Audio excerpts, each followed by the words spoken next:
Okay, tonight's topic is summits on the air, and I'm Bob, K0NR, and Steve is gonna help me, and we've been doing summits on the air before there was summits on the air. We just like to go up on top of mountains and make radio contacts, and so the Summits on the Air program is a great fit for that. Let's give you a start up video here.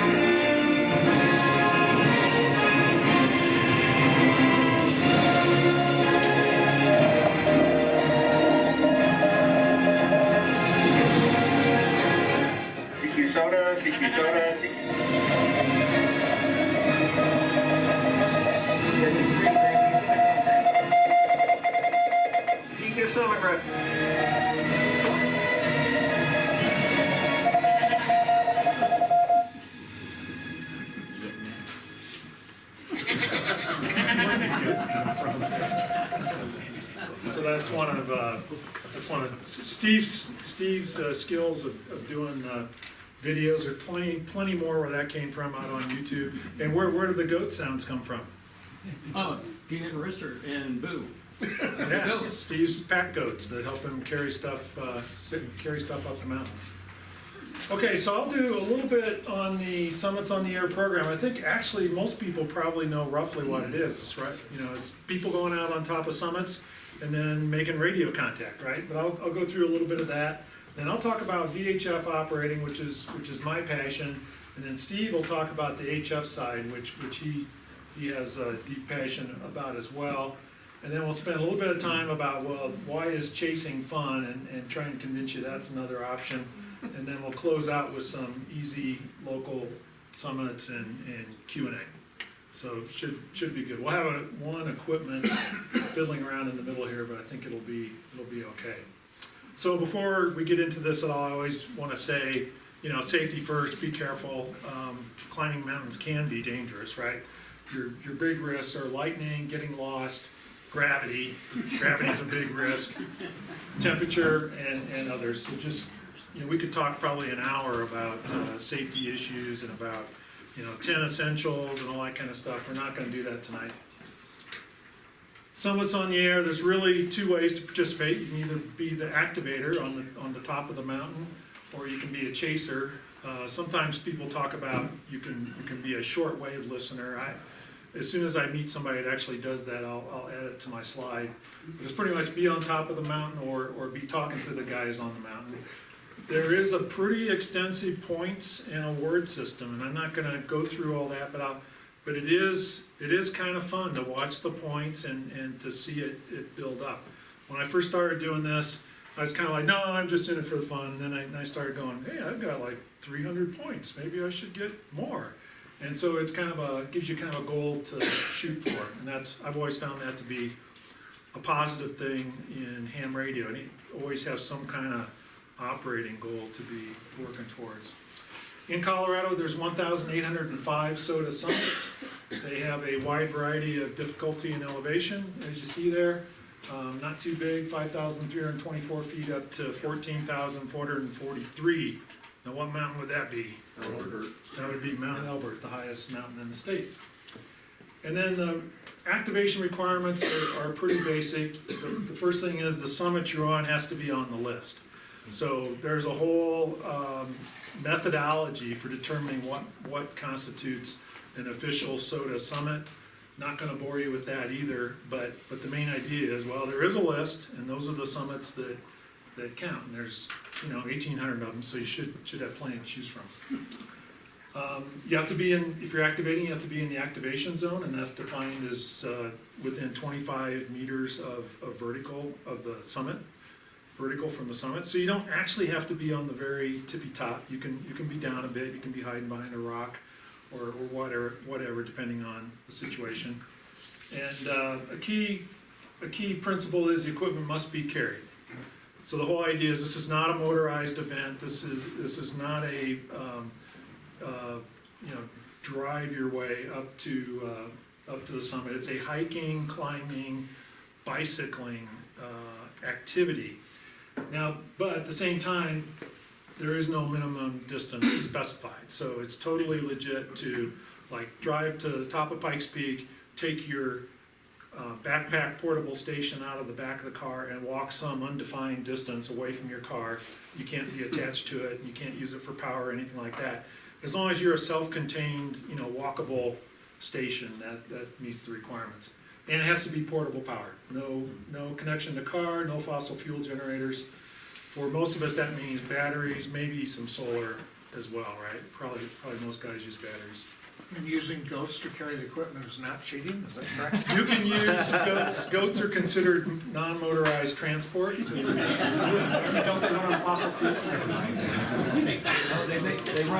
They produce fossil. They might become fossil produced. So just to give you a taste for the scoring, and these are the Colorado rules for elevation. Anything under 8,000 feet is 1 point, and then all the way up to 10 points for the higher summits. And so there is a point system, and you get more points if you're on higher peaks. And then there's the seasonal bonus idea, which is 3 extra points during the winter for the activator. Let's see, I think that's only 8,000 feet and higher. Have to look at the rules. 8,000 feet and higher. How many points do you first award? First award, I think you can get a certificate for like 100 points. So they've got it set up where there's lots of opportunities for awards, and there's all kinds of different angles. Most people first focus on the number of activator points, how many points they get while activating, or the points they get while chasing. But one that's caught my eye is there's an award for how many different areas you activate in. An area is roughly a state, but not always a state. So like when we were down in Texas in March, we made it a point to find one summit in Texas and activate it. So I checked the box on Texas. It was probably the smallest summit in all of Texas, but I found it. Okay, so lots of scoring thing. Here's a look at the summits in Colorado. Well, where are they? They're pretty much where you'd expect. They're all starts along the Front Range and then goes west throughout the state. And there's just tons to choose from, right? So that's actually one of the fun things. You start looking at the map and going, I've never heard of that summit before, but it looks like I could get up in there and activate it. And then here's a kind of a zoom in. This is local here. Here's the town of Monument. There's a 4-pointer just to the west. Anybody know what that is? Mount Hermon. Yeah, everybody. It's the most SOTA activated summit in the state. Very common. Steve's up there every 3 days. Yeah. and then a bunch up and down around Cheyenne Mountain. Of course, Pikes Peak is a 10-pointer down there. And so there's lots of local ones. We'll dig into a few of those later. And then let's talk about who's activating. In fact, let's do a check in the room here. So who has activated a SOTA summit? Let's see if I know everybody. We got Caleb, Eric, Joyce. She's been on a few with me. Barrett, Jim's been up there. Curtis, Sydney. Yeah, Steve, have you been on one? Yeah. Who's made contact with or chased a SOTA summit? Kind of the same crew plus some more. Yeah, makes sense. That's usually how that works. And actually, I'm going to go ahead and see if I can pull up this website.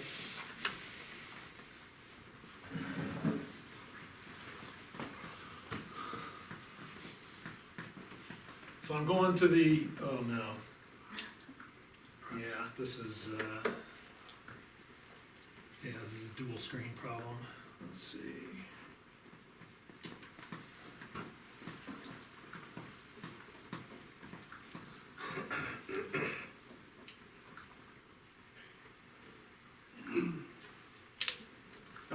going out to the, there's an incredible infrastructure out on the SOTA, website. And this is just one of the things you can tap into, and it says Activator Results. Well, it defaulted to England because all the code was written in England. We'll fix that. We'll go to our, Zeros first. yeah. Code around here. So Colorado is called the Whiskey 0 Charlie W0C area, so we'll go there. And so it shows who's been activating. And so at the very top, you guys might not be able to read that, huh? Let me give you a little, KVR. might be a little better. There you go. There we go. That's KX0R, that's Kerry. Kerry is an animal. He's done 3,705 points as an activator. Go 3 times over. And then you start going down through the list, you may recognize a few calls. K0JQZ, that's, Frank.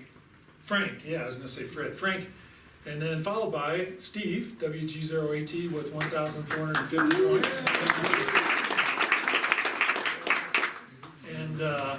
And so one of the dividing lines here is 1,000. If you've done 1,000 points, you are a mountain goat. So that's kind of a coveted award. Let's see. KC0YQF is Lynn, that's Frank's wife. And she's, first female mountain goat in North America? Yeah. Yeah.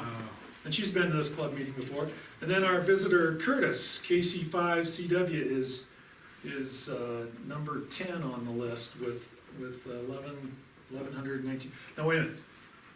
It's not really a contest, right? It's not a competition. So we're not actually looking at points. Mom, can you go look at number 33? I heard he's pretty good. And then, let's see, I'm still down here at 607, so I'm not a mountain goat yet. Oh. And then Joyce is coming up. She's been cranking up. She's got 298 points. Steve, she just passed Naomi. But it's not a competition. What's 33? W4XEN, 54 points. There you go. And if you go down through here, you'll see Sydney's on the list someplace. Let's see. There's Stu, W0STU. Barrett, W0ASB. Thought I saw Sydney down here somewhere. You turn your log in. There it is, W0SYD. There's Eric, W0ROY. So just kind of fun to see the points accumulate and that sort of thing.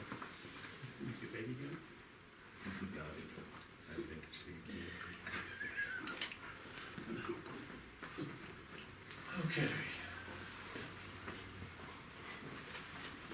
And then not specifically a SOTA event, but certainly related, is the Colorado 14er event. That's it's another one of these things. We were doing this well before SOTA was invented, and originally it was all about activating the 54 official 14ers.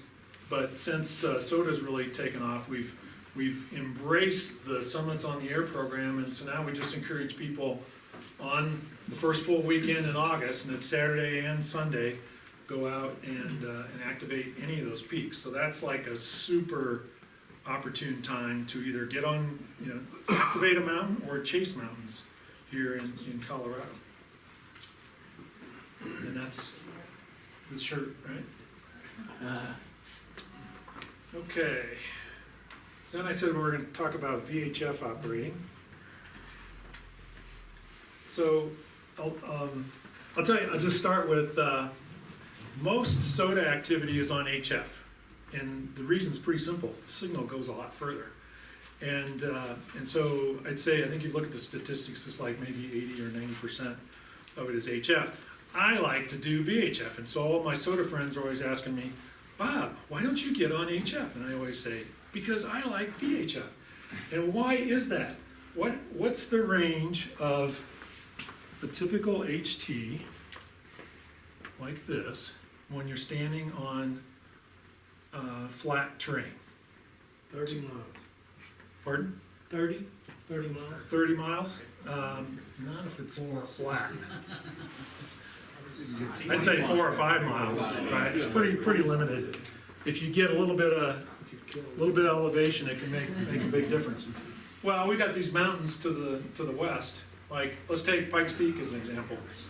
The optical horizon from Pikes Peak is about 120 miles. If you remember your technician class, they said, oh, add 15% of that to get the radio horizon. You get a little more because it's a radio wave. So that'd be 138 miles. Well, actually, I've been on Pikes Peak, and it's pretty easy to work Mount Sunflower, which is a little bump in Kansas, not a SOTA peak, that is the highest spot in Kansas, and that's like 160 miles away. So this whole line of sight thing is kind of just a rule of thumb. It's not a hard and fast rule. During the 14er event, the best distance we've ever had between two 14ers with low power stations, 2 meter FM, has been 188 miles. And then the best 2 meter FM distance during the event was actually from Mount Bross, which is kind of set back to the west a bit. It's over towards Mount Evans, all the way out to Smith Center, Kansas. And that was, 375 miles. So now those guys were running some power, so that makes, and they have big antennas, that makes a difference. But my point is, height above average terrain on VHF makes a huge difference. And that is exactly what I find so fascinating about getting up on top of the mountain with a VHF or UHF or microwave radio. So how do you do that? Easy VHF SOTA activation, also known as take along a 2 meter handheld on a hike. Here I am on Kaufman Ridge, not that high, 10,765, working a bunch of stations. And then the thing I always pound into people is don't rely on the rubber duck antenna. They're very convenient, but they're very crappy. And so don't ever operate from a mountaintop with a rubber duck antenna. That was a bad SOTA day, because not only did I basically forgot the equipment. I really wasn't going out for SOTA and sort of stumbled into it and didn't have my equipment with me, and then actually I was on the wrong summit anyway, so it doesn't matter. So you lose much? And then, so I always tell people, half-wave antennas. These half-wave antennas are awesome. You probably heard me say that before. They go like this. A half-wave works really, really well, like maybe 10 dB or more better than that rubber duck. But, and so MFJ makes one. MFJ 1714 is pretty good. This is a Smiley antenna that's pretty good. But I recently discovered a dual band version. And it is the RH770, and it works on 2 meters and 70 centimeters, which is pretty darn handy. And they look like this. It's got a loading coil in the middle, and they come in a variety of formats, SMA, both genders of SMA connectors and BNC. So, and they're only $17 on Amazon, delivered to your door from some little place in China. And they actually work better than the 2 meter halfways. So then you go, okay, I want to do better. Well, the next thing you do is a small Yagi antenna. So the size I've typically used is this 3-element thing, the 3-element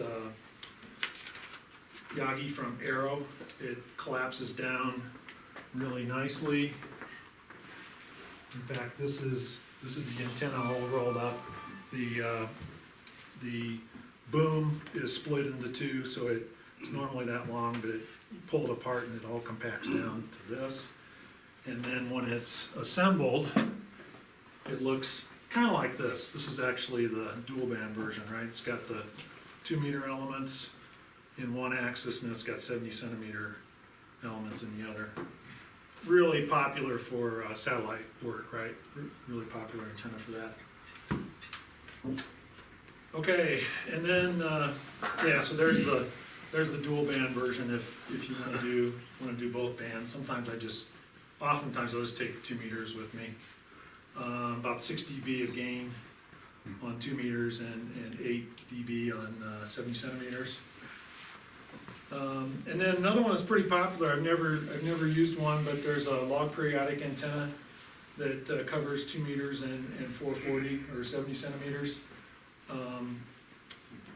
This is the manufacturer's spec on gain. They actually claim they get more gain on 2 meters than what this thing has been measured at with a shorter boom. I don't know how that log periodic would actually do that. That's another option. And then, okay, now you can start thinking about different kinds of transceivers. Obviously, first choice for most people is I'm just gonna use my HT, right? It puts out 5 watts, it'll do the job.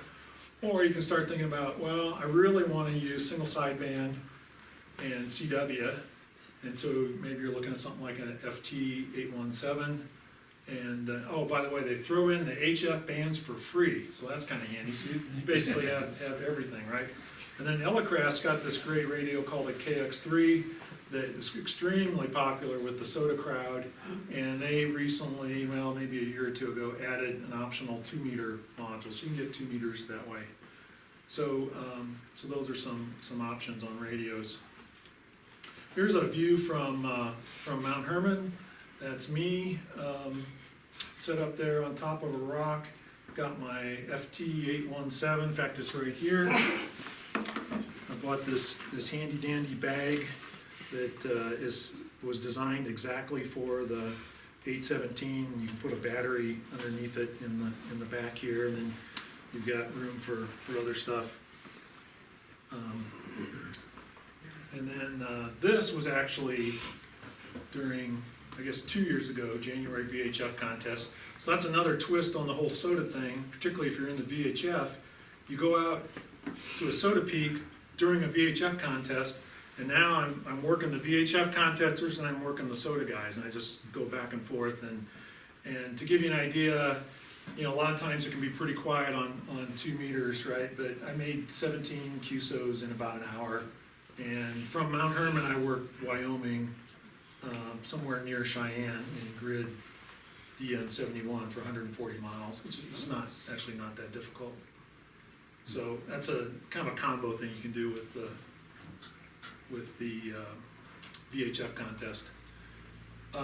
Recently they added some special microwave awards, and I thought, microwave awards, that sounds good. Go higher in frequency. Forget going lower, let's go higher, let's make it more difficult. And then so I read their rules, and the rules said microwave starts at 23 centimeters, or otherwise known as 1.2 gigahertz. So I go, okay, I'll get some 23 centimeter equipment, and we'll see what we can do. And so I got this. This is a 23 centimeter Yagi. It's made by Comet, and how many elements is that? 12, 15, 16? There'll be a test afterwards. Well, the thing about VHF and UHF, right? The wavelengths are so small, you can get serious gain with this thing. So I should know the gain number. I think it's about, I want to say 12 dB of gain. It's got a lot of gain.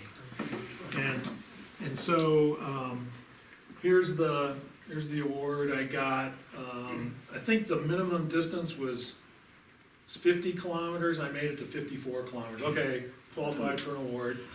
Since then, I've gotten to about 100 kilometers, and I can tell I'm not limited by the path loss yet. I can tell that when I work those guys, there's still plenty of signal left. It's just there aren't many people on 1.2 gigahertz, right? So for those contacts, I pretty much have to make a schedule. I go get Armstead, has some equipment on the band. There's a number of guys up in Denver that have equipment. And so I go, and Paul, W0RW has some as well. And so usually I have to, email them and we have to set up some kind of schedule. Okay, operating tips for VHF. Well, you know, what's the problem on VHF? You run the risk of not finding anybody on the air, right? You can get skunked, and that's happened to me, I'd say a handful of times. And so you gotta start with, well, who are you gonna work on 2 meter FM? That's the most popular band and mode, so that's where you're gonna look first, right? Well, there's a bunch of people that just hang out on 5.2. It's the simplex the calling frequency, so they just leave their radio there, just listening to whoever comes along. So typically I'll end up working some guys in that category. There are a lot of mobile stations that listen on 5.2 when they're driving across South Park. Instead of worrying about being on the right repeater, they just put it on 5.2 and go. And so I'll catch some of those guys. And then of course there's real SOTA chasers, people that are out looking to make contacts. And so typically I'm gonna get on there and go, you know, CQ 2 meters, tell them a story, right? This is K0NR on Mount Hermon, looking for SOTA contacts. Anybody around, please talk to me, you know, and that usually works. You have to consider your location. If you're along the Front Range, near Denver, Colorado Springs, Fort Collins, you're gonna find somebody. Usually there's enough people around, you'll make contacts any day of the week. But if you go west and say you're on you know, some mountain in South Park that's maybe 10,000 feet or 11,000 feet, well, there might not be that many people around. So what do? As Steve says, you send invitations. You make sure you're on SOTAwatch.org, which is the website. You email your friends. So I basically think about who is in that section of the state that might be around, and I'll send them an email. Hey, I'm going to be out doing SOTA. Sure would like a contact. And then if you really have to, you may make a specific schedule with other radio operators. So I was down in the Capulan Mountain volcano down in New Mexico. It's way the heck from everywhere. And I wanted to activate it on 2 meters, and so I contacted all of the big gun 2 meter single sideband stations in southern Colorado and northern New Mexico. And by God, they got on the air and I could work them all. But if they didn't know I was there, they wouldn't have been listening. So that all worked out. So specific schedule. And then if you're struggling for contacts, be patient, keep calling. Try other 2 meter FM frequencies. Ask for help on a local 2 meter repeater. I'm willing to beg for contacts. And you can even have your hiking partner hike down out of the activation zone and call you. I call that the desperation. And Steve, you would never do that. Can you just read again, no? But you have to have somebody with you. You can't work yourself. So here's a few pictures. So here's Steve. This is proof. Steve has a 2 meter Yagi and he knows how to use it on some 14er. I don't remember which one that is. Operate on VHF. That was Humboldt, I think. Humboldt? Yeah. Okay. There's David, KI6YMZ. He's actually a pretty ferocious climber. And so he's been out and about. Worked him a number of times. That was on Chavano. Peter, K3OG, I think he moved out of the area, but just a few years ago he was on Gray's Peak. You can see he's got kind of a mast set up there. There's David again on Mount Elbert a few years ago. And then, oh yeah, see, you always pick these pictures where it's nice, bright and sunny and blue skies. Well, this was one of my favorite ones because it was Steve and Guy just getting totally creamed in the fog and the clouds on, is that Humboldt? I don't remember Or which. Harms, or, Huron. Okay, yeah, maybe Huron, okay. So it's not always warm and sunny, okay, But the there's, funny thing about that picture, if you go back to it, Guy is warming his hands. Yeah. While I'm on the air talking to Pikes Peak. okay, that works. And the goat was okay with that. Yeah. Okay, there's Steve again on handies with his 2 meter antenna. Oh, this was not this past January, it was a year ago January, right? So Steve and Caleb and Joyce. Am I missing anybody? Is it just us? And Peanut Goat. Peanut Goat was up there, and so it was pretty snowy that year. So you see me working the again, it's a VHF contest, so I'm doing some single sideband stuff with the FT817, and then there's Caleb running he was on HF as well, but here he's running his handheld with the dual band Yagi and some awesome headphones. You gotta have those awesome headphones. And then what Steve taught me is a SOTA flag is actually worth 2 dB on your signal. Not everybody really understands why, but it seems to work. So you always want to have your SOTA flag up. And then here's Joyce on that trip. And what kind of radio are you operating, Joyce? Cell phone. That's a cell phone.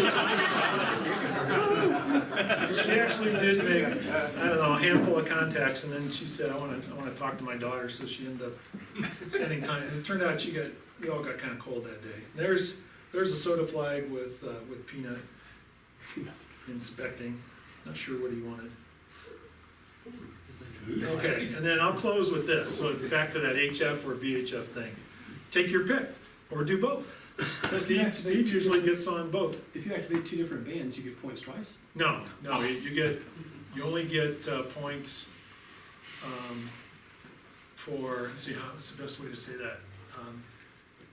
If you work the same station again on a new band, that adds no points. You only get points for working a particular station. And really, think about SOTA. The Summit has, let's say, 8 points. To achieve those 8 points as an activator, you have to make 4 contacts. If you get less than 4 contacts, you don't get any points. If you get a bazillion contacts, you still get 4 points. Or you still get 8 points. So it's just based on did you activate it or not. And an activation is four QSOs with 4 different stations. You can't work the same station. If you only make 1 contact, the chaser still gets points, so. Yeah, the chasers always get points wherever As the activator, you only have to make 1 contact to activate the summit. Yep, You don't To get count any as an points activation, yes. until you get 4. yeah, so there's a fine point in there. You've actually activated it if you've made 1 contact, but you just don't get points until you make 4 contacts. So sometimes that gets a little mixed up. There's also extra points for wintertime as well, winter bonus. Right, in fact, so on Mount Hermon, we would have gotten 3 extra points activating during the winter, right? Okay, so VHF, UHF, it's all about height above average terrain. That's what's cool. Really easy to get started, handheld transceiver, maybe a little better antenna, no rubber duck. You're dependent on the local chasers though. You're not gonna talk to somebody in Vermont, okay, on 2 meters. FM most common, SSB for contest, technician licenses can come out and play. HF is more your classic QRP operating, either CW or SSB, longer distance contacts, more radio contacts. And then in general, I think you're gonna wanna have a general class or higher license to really take part on HF. So with that, I wanna hand it off to Steve to go deeper on the HF stuff. Yeah, Al? You still have the 10 meters for text? Yeah, I still have 10 meters for text. Has 10 meters been open lately? No. Not that popular for SOTA. You know, the big SOTA bands are gonna be 20 meters and 40 meters, right? Because they're kinda in the sweet spot for daytime propagation. If 10 opens up, go ahead, right? That's another opportunity, but, okay, I need to switch software here. Yeah, unfortunately, I forgot my cable for my iPad, so I had the foresight to send Bob a PDF file of my slides a couple days ago. Otherwise, I'd be up here doing finger puppets or something. I think it'll work. So Bob led you through the VHF experience. I'm gonna take you through some HF gear. Which button? one to the right. I'm gonna take you through some HF gear that I've had experience with, I've used, and some antennas that I've been playing with, and also some operating tools. This here is my brother-in-law, Rick, up in Washington. It's called AC7MA, myself, and Tom, W0TLM. He's also has goats, and that's sort of how we met before. We knew each other as a ham, so to speak. So, moving on. About 15 years ago, I bought an FT817. It's a dual radio. I kind of nicknamed it a Swiss Army knife because it covers 160 meters for 70 centimeters. And it's fairly rugged built. I mean, it looks rugged. It weighs 2.5 pounds, which puts it a little bit on the heavy side. But when you add the antenna tuner, plus a battery, you're getting up towards 5 pounds. And that's a lot of weight to carry in terms of a radio. So KX3 came along, and it's only 1.5 pounds. The other thing about the 817 is it drinks a lot of current just on receive, almost a half amp, so to speak. This is 1/3 of an amp, and it has an internal, an optional internal antenna tuner, which really makes the radio play in terms of being able to just hook up a wire to it and get on the air. Also has a plug-in paddle. Again, there's no connecting wires to forget or break, or it's all in one package, so to speak. The next radio, the KX2 came out, and it was even better yet in terms of the weight. Now is 13 ounces. It does all modes. It's 1/5 of an amp on current draw and receive. Again, it has this incredible internal antenna tuning unit in it. And to extend the range on the tuning antenna tuner, I built a little 9-to-1 Allen, and that allows me to just about tune up any piece of wire I get a hold of. And sometimes you forget things. And when you wind up on a mountaintop somewhere and you go digging in your pack and you go, oh my gosh, I forgot the antenna.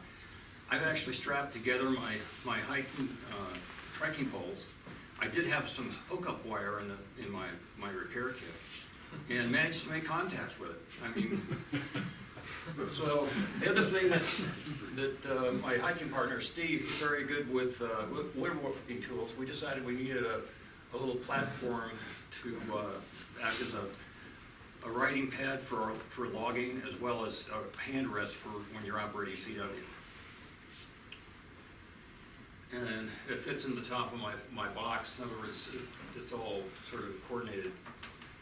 So this is Snicktow, if I can say the peak right. It's just south of I-70. That's the Eisenhower Tunnel. And when you get on top of a summit, oftentimes it's only 10 square feet that you've got to work with. And you wind up putting your antenna downhill. Here we were, this is our operating area. You can see this little red dot down here, that's the flag. So our wire was draping downhill or sloping downhill. But it worked great. It worked both East Coast, West Coast, and a few European stations. So, I've got a lot of QRP rigs that I've built over the years. It's really fun to take one of those out. It's kind of like getting the Model A out of the barn and dusting it off and hugging down to the ice cream shop. But I also enjoy the later radios that came out are now multi-band, and of course, if you got more bands to play with, you can make more contacts and give more chasers the opportunity to make contact with you, so to speak. But before I take it out, I usually package up all the parts and pieces in what I call a station, and then try and protect that, put it in a box, so that when it goes in my pack, it's one solid unit. I also try and ID my equipment. I have been known to lose stuff, and sometimes you're packing up, weather's bearing down on you, it's getting windy. But my hiking partner and I now have a rule that we don't leave the summit until we do the cell phones, wallet, keys. So, but I look at my stations, and I've got several of them, in terms of how much they weigh, because if I'm just going for a short day hike somewhere, I don't want to haul 2 pounds of radio gear that I may not use.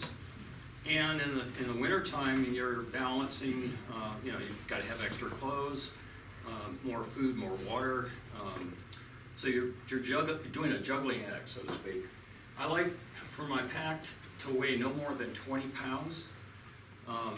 And when I'm all packed up, if I can get down to 15 pounds, there's more spring in my step. And when I get to the summit, I'll feel more like operating rather than just laying down and wanting to die.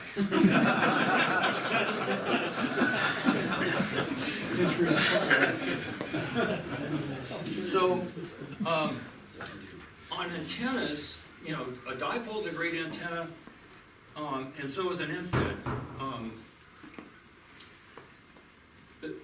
The great thing about a dipole is that it's easy to build, that it's usually 50 ohms at the feed point. The downside is that you've got coax, and you have to have a center support. Actually, a vertical is a dipole that's just been turned vertically. But it's the same issue, you've got to have some kind of support. This particular situation, Chris had forgot his mask, so on the way up, he picked up a hiking stick that somebody had discarded and Velcroed the buddy pole vertical to it. That's the other thing about summits on the air. You wind up having to improvise because you forgot a power cord, or the adapter that goes from BNC to SO239, you left at home. And there's ways you have to think outside the box and improvise, bottom line. So the good thing about infid wires is it's just a wire, and you're feeding it at the end. There are some problems with that. One is that the impedance is very high at the end of the wire, unlike when you're feeding the dipole in the middle at 50 to 75 ohms, and your transceiver likes to see 50 ohms. Feeding an infid wire represents a problem, but it's very easy to build a transformer to transform that 5,000 ohms, 4,000 ohms down to 50 ohms. And I've made a couple. This one I put in a Dental Plus case, and it's nice and lightweight. I used RG174 coax, and you hook the wire to the end of your support and get on the air.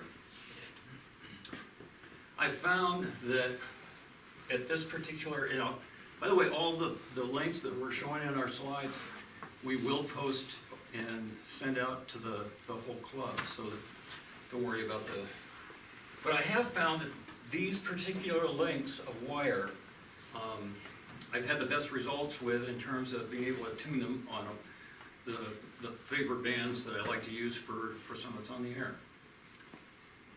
So this is a schematic that I used to create that little step-down transformer, if you will. And then I built one using a contact lens case. That's how big it is. Or you can buy the kit. QRP, the QRP guys have just started making a whole bunch of different kinds of tuners, but this is set up for an end fed. They even have a cutting chart here, and you can, you know, wrap the wire around it. I think these are $15. Caleb's got one over here. Yeah. And I've got one over on my table as well, but it's a more elaborate tuner. Well, okay, I saw the problem with I've got my step down transformer, and I've got, you know, a halfway on 20 meters, and this was a link where I added another segment for 30 meters, and I had another using, you know, snap apart links. I could add 40, so I had a 3-band antenna effectively. But when I wanted to change bands, I had to jump up and go out, lower the antenna, and then add the extra segment of wire or whatever. So my friend in New Mexico, Fred, he and K0NR were working on, they were competing on who can make the best antenna using traps. So he sent me some information, and I made this little trap that uses a surface mount capacitor and a toroid, and because the trap acts like a loading coil when it's used at a higher frequency, it stops trafficking. In other words, if I put 30-meter signal in this thing, 10 megahertz. By the way, all this stuff that's coming out of my mouth, I'm an art major. I don't know what I'm talking about. Anyway, I build stuff and it works. If it works, great. If it doesn't work, then it goes in the junk box.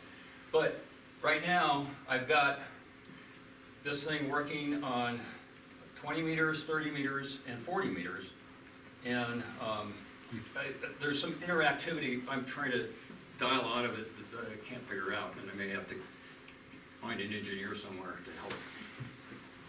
So I've got a 2-ounce pile of wire, it's over there on the table, that is a 3-band antenna. It's 50 ohms. So my little radios that don't have a built-in antenna tuner, like all those old QRP radios, they like 50 ohms. I can use it with those. And that was kind of a fun project. This is not a SOTA summit, by the way.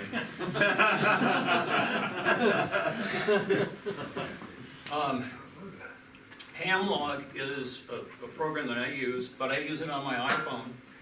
And the physical operation of operating the paddle and then coming over and doing the logging on my phone, I just wanted to get those two things closer together. So I took an old iPhone case and I mounted one of these QRP guys paddles on the bottom of the case. Electrically, the paddle doesn't have anything to do with the phone. The cable goes over to the radio, but it's just the logging function that I wanted to get closer together. I've got an arsenal of telescopic masts. These are actually fishing poles. Find these on eBay as well as Amazon. And then I store my line or my antenna wire on these clothesline reels because it keeps it compact. It keeps it from getting bird nested when it's in your pack. And it also, when Mother Nature is roaring down with a thunderstorm and you're trying to get off the top of the mountain, this 3-to-1 chalk winder just really cranks and that line gets in nice and fast. So, but another great tool is the Leatherman tool. It's got wire strippers, and it'll make your dental hygienist really happy when you tell her you're not stripping wire anymore with your teeth. Analyzer is always good to have, especially at home when you're tweaking the antennas, trying to figure out what's going on. It gives you some insight. Sometimes I'll take it with if I'm messing with an antenna that I'm just not sure about. Another great thing, twist ties, these big giant twist ties. Home Depot has them for about $4 or $5 depending on the length, but Walmart has 16 feet for $4, and you just cut off whatever you want. These are great. Staying warm and dry. This is what they call a bothy. The Brits came up with that term. It means a temporary quarters. This is actually Monarch Ridge, where it was about 20 degrees with a 20-knot wind. I don't know if you do the wind chill factor. I'm sure it's below zero. But inside was a comfy 50 degrees, dead calm, and going up from there. Matter of fact, if you sit in and stay in one of these things too long, it starts raining because all your condensation. Anyway, it enabled me to operate for about 20-30 minutes in complete comfort. An umbrella is another great tool. If you can just block that wind, even if it's a slight breeze, it can be brutal at the cooler temps. Tarps, I've got a poncho tarp tent, and again, it's anything to keep the elements out of your gear, out of the electronics. Worst case scenario, you know, your rain jacket just flipped over the top of your head to keep the rain off if it's a quick, you know, summer thunderstorm. This slide, it's got a story behind it, but it's the only slide I've had of my GPS. And the goats and I were headed up to South Terreal Peak. As I crested the peak, I looked across and I could see steam coming up. I thought, wow, what's that? Well, this is bear scat, and the whole top of that peak is covered with berry bushes. And just before we got there, the goats were acting really weird, and I was going, what's up? And that's what was up. Mama bear had just dropped a load and exited. And so that's the story behind that. So you had to GPS map that scale?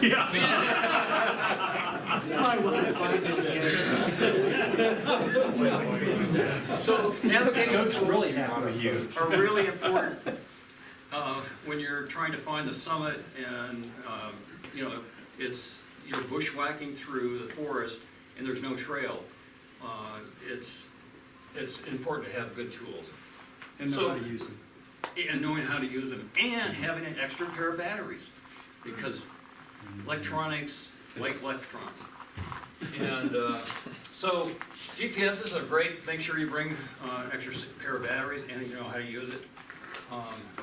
There's some great cell phone apps that act like a GPS.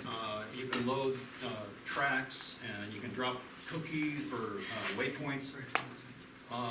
And you know, you get a better picture of how far you are. When is this agony be over with? But map and compass are king, and you should have both of those with you and know how to use them.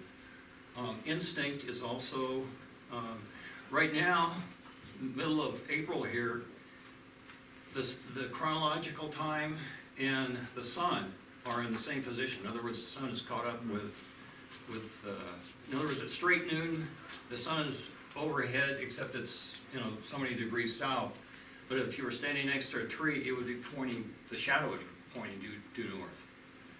That's the kind of little things that, you know, play into knowing where you're at, or the instinct bullet that I put up there. So chasing. Why would you want to chase? And Stay what's- warm? Say what? Stay warm. It's warm. Good And all point. the scale will be in the toilet. And you don't burn up a lot of calories in the process. You chased a lot, haven't you? So, by the way, this is K0NR station, and it's classic, you know, basement ham radio station with a lot of analog. Like, he's got a rack over here with all kinds of analog gear, and even some old military but he does have a laptop, so he's up to date.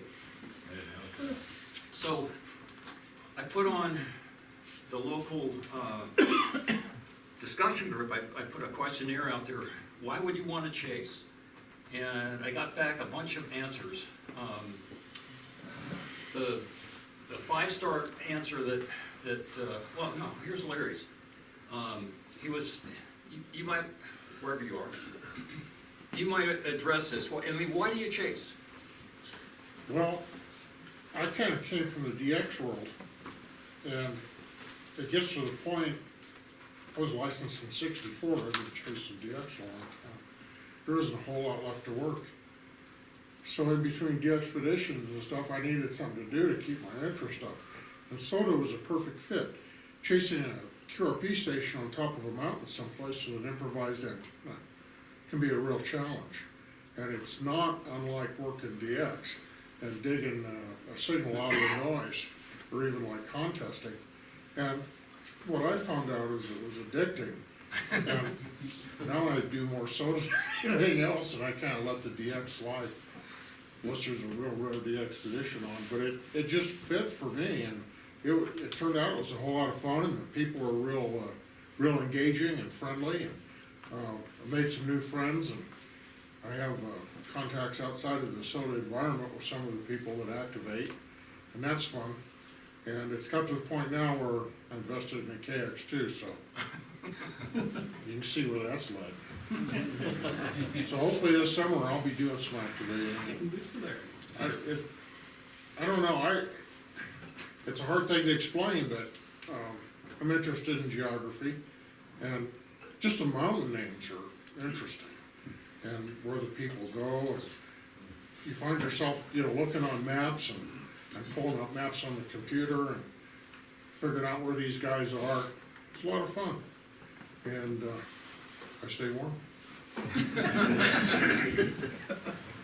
Yeah, and Larry also wrote, getting the most out of one's radio as well as the fundamentals of propagation. You begin to understand, what part of the world am I gonna hear at what time of the day, and if I change over to 40 meters, what's the range of that band during daytime.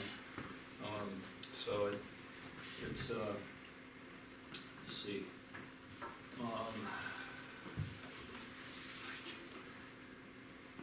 Paula, yeah, she gave me a 5-star answer, but the big thing that I thought was interesting was number 2, where she says, enjoy making contacts and qualifying for awards without needing a superstation. I mean, that's huge. I mean, to chase, you can have a dipole or a wire out the window in a transceiver, and a low dollar transceiver, or an old tube transceiver, and still make contacts.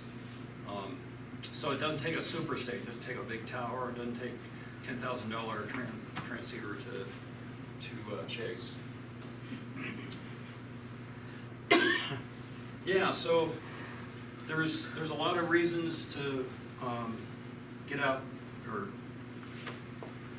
to chase a SOTA activator. From my perspective, it's kind of payback for all the.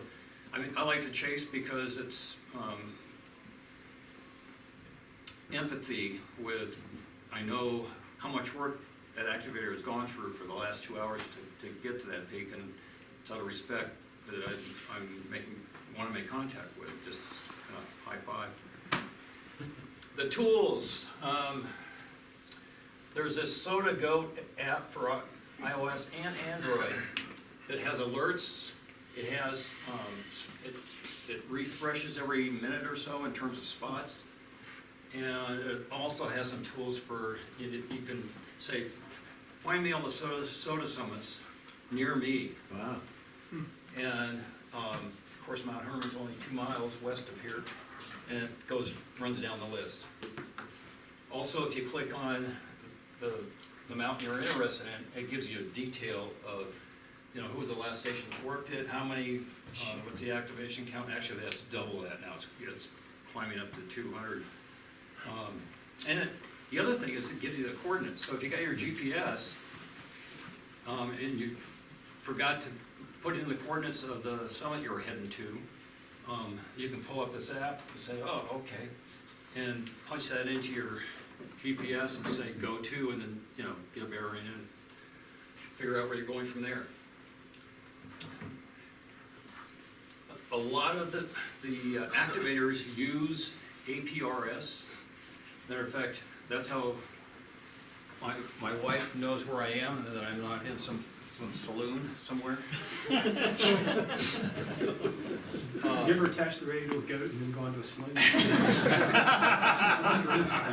she knows where your radio is.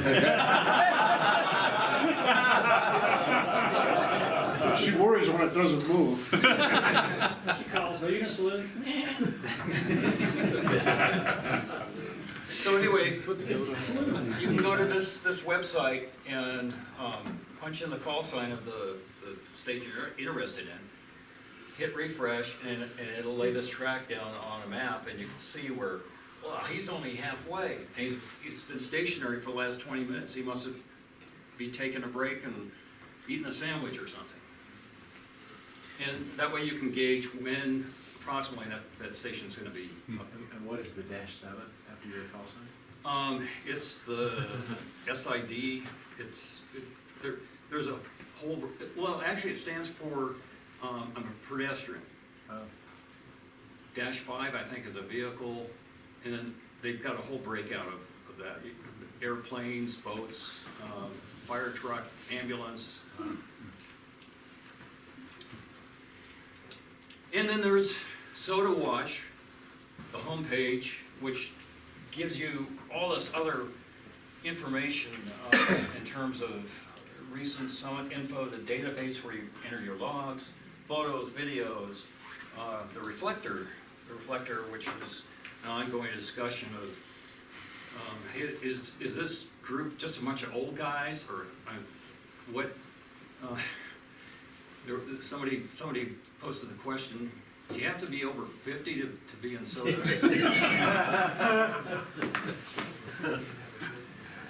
Yeah. No, 60. No, actually, the key factor is not age, but being retired seems to be a big plus. Yeah, well, it just depends what your day job is, whether it's hiking or earning for retirement. So, there's the alert page, and then there's the spots page, and this page is refreshed every minute.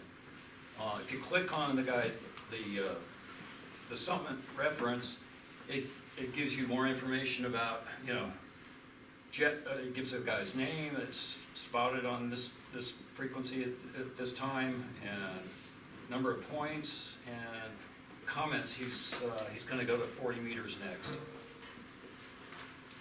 So, these are some easy summits that are local, and I'll roll this up and put this in the information that we're going to put on the web. And when I say easy, Pikes Peak is a drive up, although it may not be a drive up this summer, it might be a shuttle up. Because of this construction of the new Summit House, and the fact that the COG is shut down now for safety issues and reevaluating what they want to do with it economically. So all that traffic that was going up on the COG is now going to be going up the road, and you've got cement trucks and materials and all that kind of stuff going up.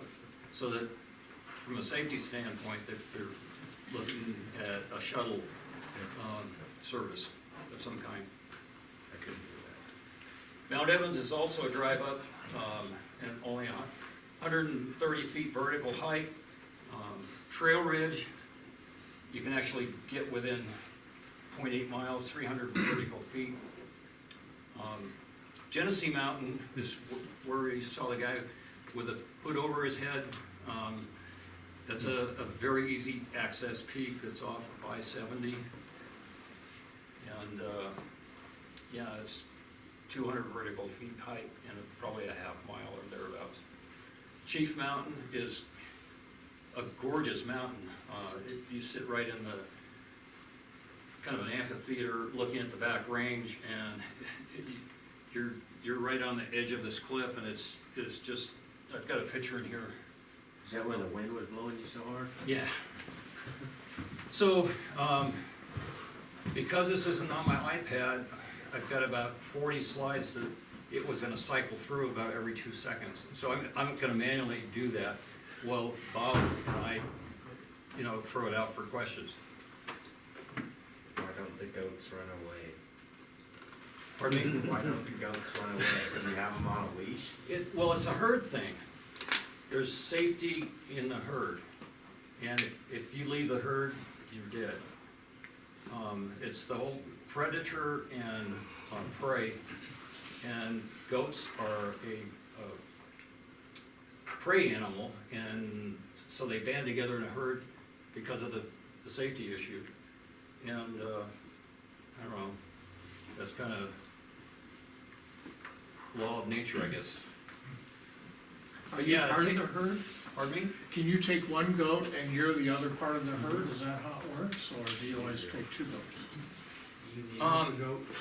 I'm the alpha goat. Okay. And the way I earned that was I flipped Rooster, the big goat, and he squirmed for maybe a minute or so until finally he acquiesced and just gave up. And I kept him down until decided, okay, you can get up. And plus I'd taken, it was a yearling, I had taken him and Peanut out on a lead rope. And I gave them treats and called their names, and they came to me. I gave them treats, and then after a while, I just dropped the lead rope and didn't even, and they just followed me. So you just walked out one day and just rolled them over on the grass and? Actually, I was cleaning up the goat pen, and I was presenting a nice Oh, target. So you showed him who was boss. Yeah, That'll make the alpha. yeah. So, anyway, any more questions? Evans? Yeah. I have a question for that microwave at 1.2 gigahertz Yeah. Yagi. Does that thing disassemble, or do you actually carry it up the mountain in full length like that? This one does not disassemble. This is about as long of a thing I wanna carry. But I can, strap it on my pack, and I just have to be really careful about tree clearance. That's the pipes. We got the real story over here. Mom, you got the real story over here. She's shorter, you strap it on her back, you don't have to worry about the trees. It's a good idea. Other questions? All right, I think we're probably at time anyway, so why don't we quit there and lying around, and we can discuss things if you have other things you want to talk about.